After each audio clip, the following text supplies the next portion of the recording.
So, after you pick up all the layer tiles for a single world, you will go inside SpongeBob's subconscious, or inside his head, just pretty much just inside his head. And you basically have to have 90 seconds to complete a puzzle, a very, very simple layer tile puzzle. These are all layer tiles that you collected in the level.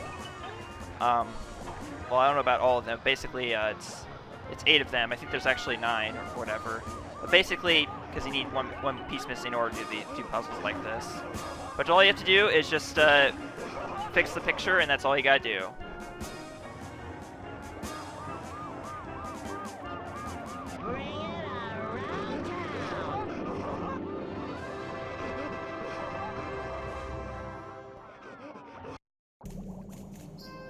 Alright, so after you've gathered all the layer tiles in each world, after you've completed the puzzle in SpongeBob's head, your next step is to find the Dutchman's treasure.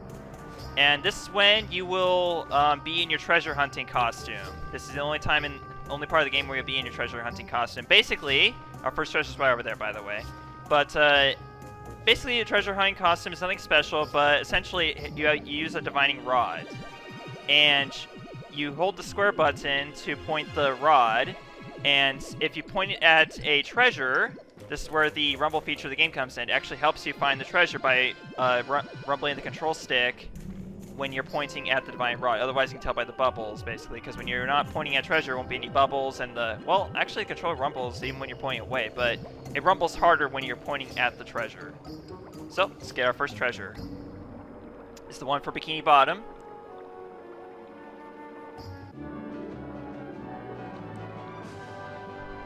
Now, I can't tell if that's a bug or something, but there's actually, aside from the 3 bugs you see on screen.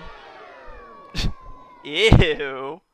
I can't tell if that rock that's clipping on screen during the sock picture, I can't tell if that's a bug on the PS2 version or what, but that only appears on the PS2 version.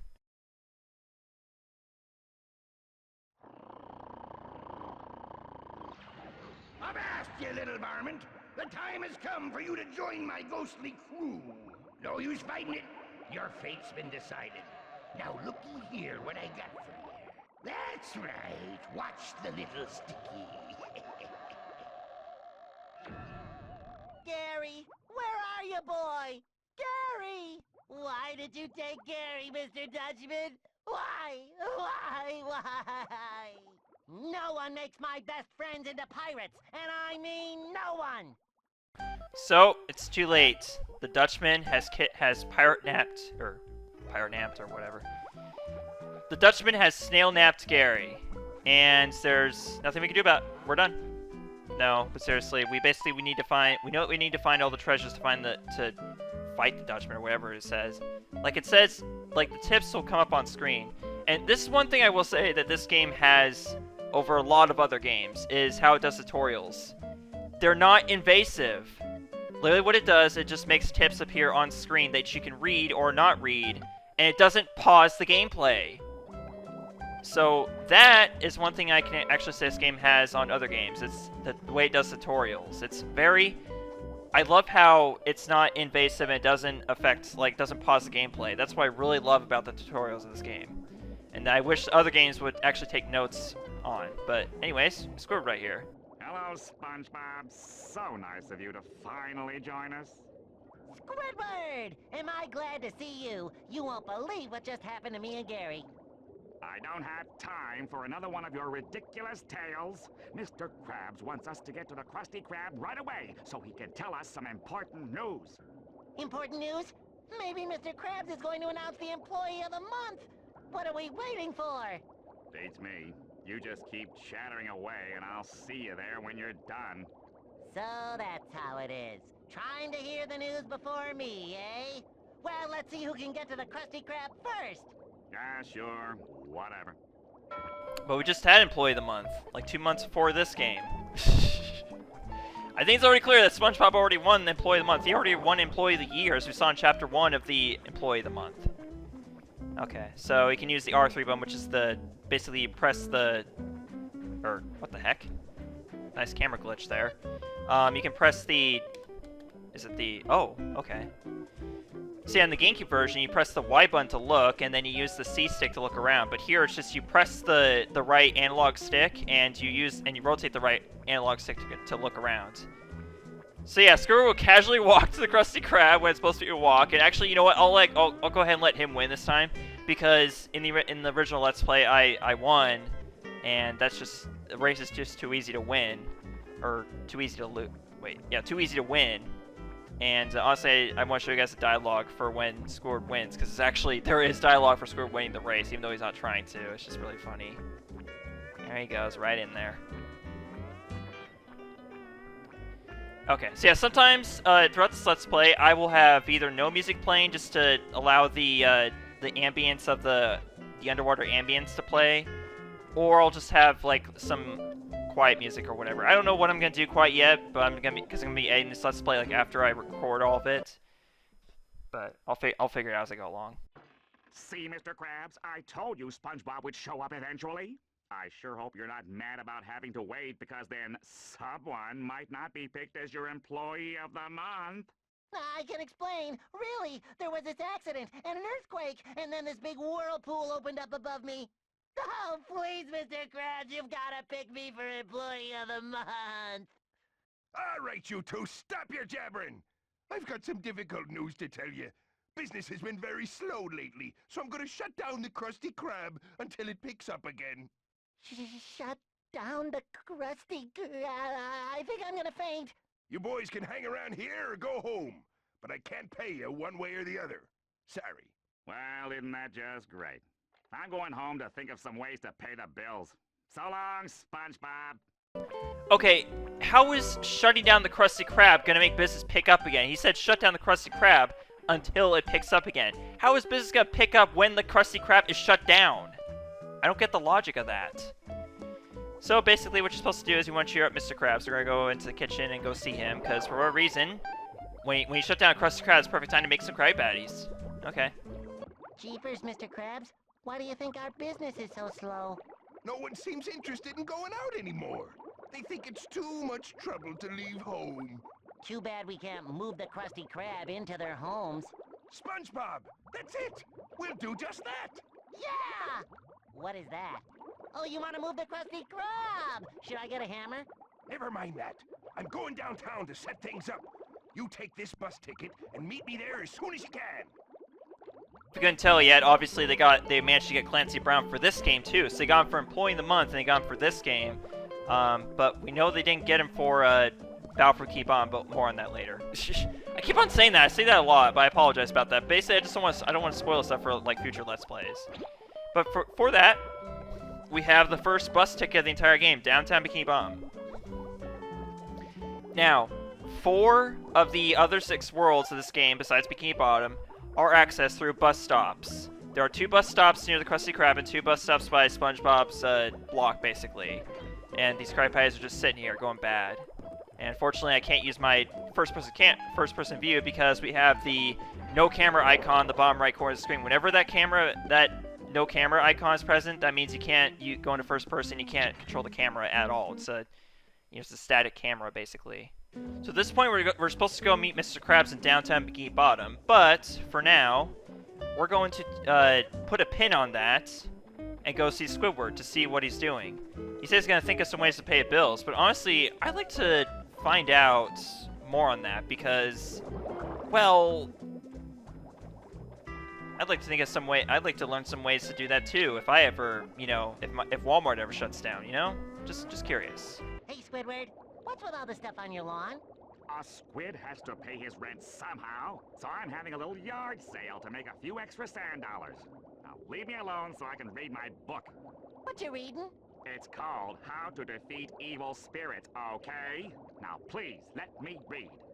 How to defeat evil spirits? That's just what I need! Can I please borrow your book, Squidward? You can borrow my book after I'm done with it, okay?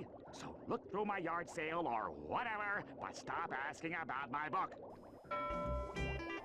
Okay, so somehow we need to borrow Squidward's book, because it's very, very, very, very crucial to our adventure, but for now, let's take a look at some of the stuff he has for sale. Hey, Squidward, this big acorn sure is making a weird buzzing noise. Acorn? You mean that hive I got from my cousin on the coast? No, I mean this big buzzing acorn in the glass case. I bet Sandy would really like this. Oh, yeah. I bet your little squirrel friend would really like that acorn. Why don't you buy it for her? Name your price, yard merchant. I'll sell it to you for 200 sand dollars. Start saving your tip money. I thought we couldn't get tips at the Krusty Krab. Okay, so somehow we need to get 200 sand dollars to buy that acorn. For Sandy. I don't know. Well, I guess she would just like an acorn, and we know she can't get enough of those. She can't get enough of those nuts. So basically, what you have to do is you have to sneak up on Squidward to get the book from him, because if you walk far enough away, he'll fall asleep and let go of the book. So that's your chance to sneak up on him and grab it. So. How to Defeat Evil Spirits, Chapter 8, The Flying Dutchman. Any poor soul who awakens the Dutchman must suffer his revenge for all eternity. The only defense against the Dutchman's magical powers are his most personal treasures. These are items which he carried close to him while he was alive. Find all 7 of the lost treasures in order to face down the Dutchman once and for all. That's it. All I have to do is find the 7 lost treasures of the Dutchman to end this once and for all. Barnacles, I thought this would be a challenge. 7 lost treasures. That's interesting because in the Game Boy Advance version there were 10 treasures to find. But no, in the console version it's 7. My god, Sandy. Sandy, just bash those boulders right down. Well, she opened up a new area for us. Let's go check it out. Well, talk to her first, obviously. Hiya, Sandy. Boy, am I glad to see you. You won't believe what happened to me and Gary this morning. Let me guess. Curiosity got the best of you again? Yeah, I guess you could say that. Well, don't you fret, little varmint. This squirrel knows just the thing to cheer you up. A good old-fashioned karate match. Just step into my arena when you're good and ready. Okay, we'll go ahead and go see Sandy in her arena. Alright, let's go ahead and step into the arena. Alright, so here we are. So this is our karate costume. This is one of the 2 costumes in the game that you cannot get from the changing tent. The other one being the treasure hunting costume, obviously. But yeah. What's really funny about this costume... What's really funny about this costume is that it's the way SpongeBob glides. So yeah, when you press the X button while in the air, you do a glide, if I haven't mentioned this already.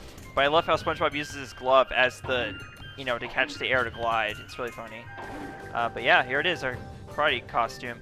Now, if you press the square button, obviously with being the karate costume, this means that we're going to be doing karate in this, and we're going to be playing a karate match with Sandy. So train up. We're going to do some simple moves. We're going to tap the square button. Now, just simply pressing it, make a karate chop, just like you normally do. If you tap it, you'll do a combo where you drill forward, basically. But also, if you press square while in the air, you'll do a kick. And I think that's it for now, actually. So let's go ahead and talk to Sandy now. Okay, now listen up, because I'm going to remind you how this all works. We've got a short amount of time to bust up all this junk in your yard. The person who breaks the most stuff when the time runs out is the winner. Just tell me which moves are legal, if you have the guts.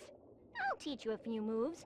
You can press the action button to karate chop, and press the action button a couple of times to chain attacks together, press the action button in the air to do a kick. Got all that? Ready, set, go! Okay, so yeah, that's literally all you gotta do. You're not attacking Sandy directly, you're just busting up all the stuff in the area. Although, you can just simply actually spend the entire time hitting your opponents.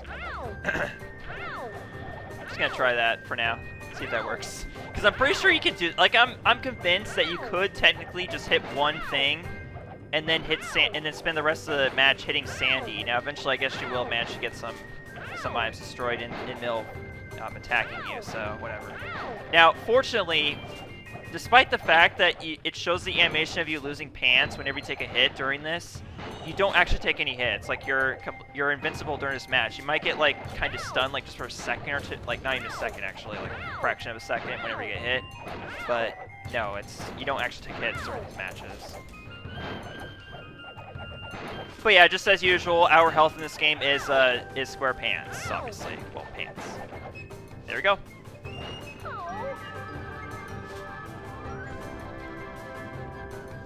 Oh my god, I forgot. So yeah, if Sandy happens to be moving when the timer runs out, she'll run in a circle, basically. She does this in the GameCube version, too. I gotta admit, SpongeBob, that was some tussle. You did okay for a sea critter. Oh, you weren't so bad. For a land critter. That plum took all the fire out of me. I'm going home for a nap. Why don't you drop on by my tree dome and pay a visit, okay? That was sure swell of Sandy to cheer me up. I wish I could do something special for her. I know! I'll give her a present! But what would Sandy like? Well, I don't know about you, SpongeBob, but I think Sandy's pretty nuts. Should we get her? So we should get her a nut as a present. So that actually that ties back to the whole Acorn that's what we're selling. So basically, we want to get a costume for We want to get a present for Sandy. Squidward is selling an Acorn, or what we think is an Acorn, for 200 sand dollars. So basically, at this point, we know we need to get 200 sand dollars somehow to get the Acorn for Sandy. So that's basically how that all works. But for now, let's go see Sandy in her tree dome.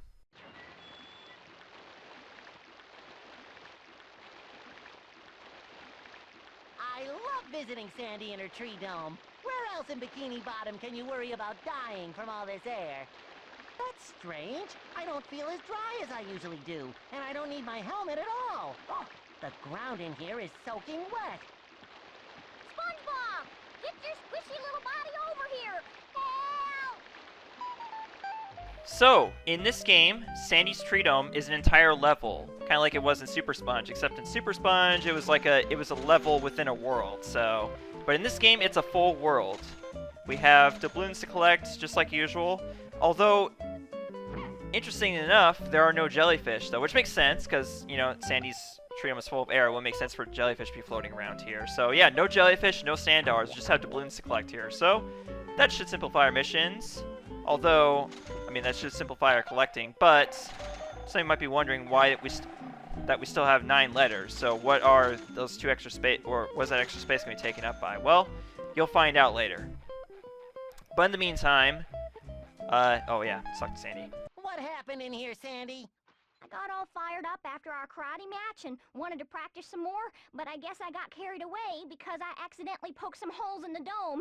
This place is filling up faster than 11 gallons in a 10-gallon hat. What can I do to help? See if you can find something to plug the holes in the dome. You've got to plug all the holes to stop the water from coming in.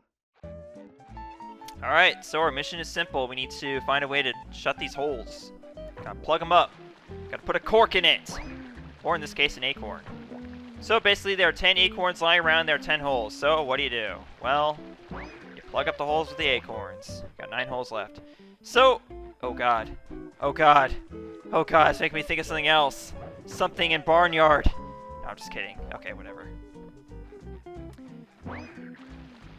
So, anyways, let's talk more about the GameCube version. So, the PlayStation 2 version came November 21st, 2002. The GameCube version came December 18, 2002. So, the GameCube version came a month after this. So therefore, this caused me to deduce that the PS2 version is the original console version of the game. This is how the game was originally made.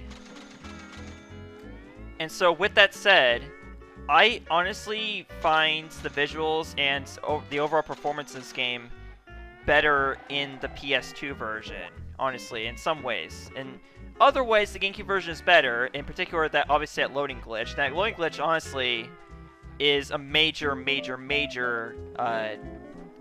shot to the PS2 version, basically.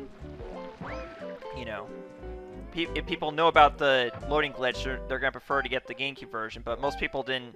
I think a lot more people grew up with the PS2 than the GameCube, so it was still very disappointing to a lot of people when they was found out about this loading glitch.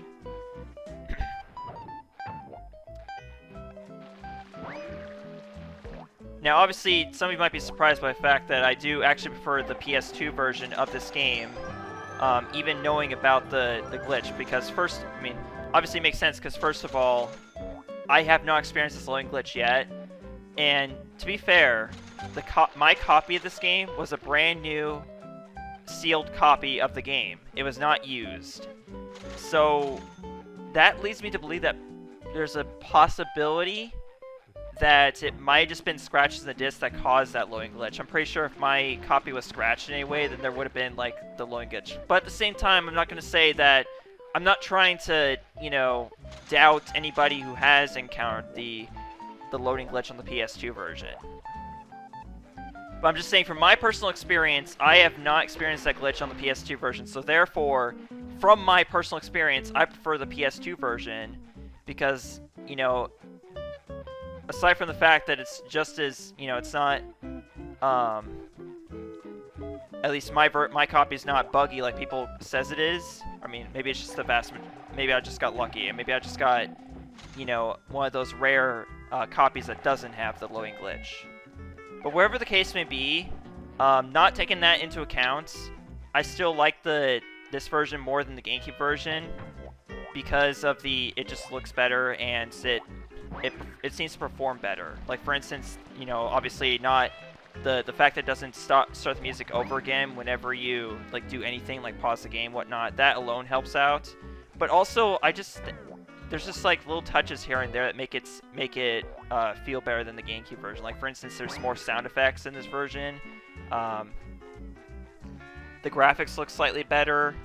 And the frame rate, well, I think the frame rate's about the same, but still, overall the visuals just look better, I guess. I don't know. All this to say that I'm not, you know, I don't consider myself okay, what am I trying to say? Growing up, I would say I was a Nintendo fan, basically. I had the GameCube, so I would always get the GameCube version of whatever game came out. And yet, despite that, I can still admit that wait, did I get all the holes? I don't know if I did or not. I think I did. I'm probably just walking in a circle for nothing there. Let's go talk to Sandy. Jeez. Alright, Sandy, I plugged up all your holes. Mission accomplished. All the holes are plugged. Thanks, SpongeBob. You're a real lifesaver. This place will probably stay soaked for days. As for me, I'm going upstairs to dry off. Alright, we did it! So that's all there is to Sandy's Tree Dome, right? I mean, there's nothing else I can think of. Besides going up in her treehouse, but... I respect her privacy, so I'm not gonna do it.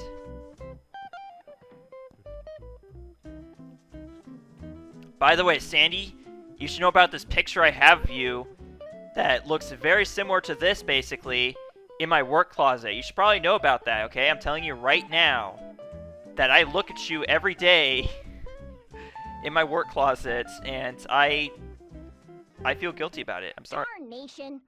All those holes in my dome made this place wetter inside than out. I could sure use something special to spruce up this old tree.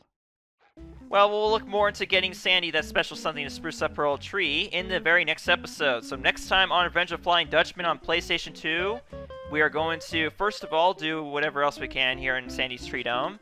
And then we're going to go meet Mr. Krabs in downtown Bikini Bottom, which is another world of the game. So, I will see you guys then. Thanks so much for watching. Goodbye. Hey guys, thanks for watching this episode of Revenge of the Flying Dutchman. I'd like to give a special shout out to currently my only patron, JC the Texas Scratcher. If you like what you see, consider supporting me on Patreon. And subscribing and clicking the like button for notifications. See you guys in the next video tomorrow. Bye.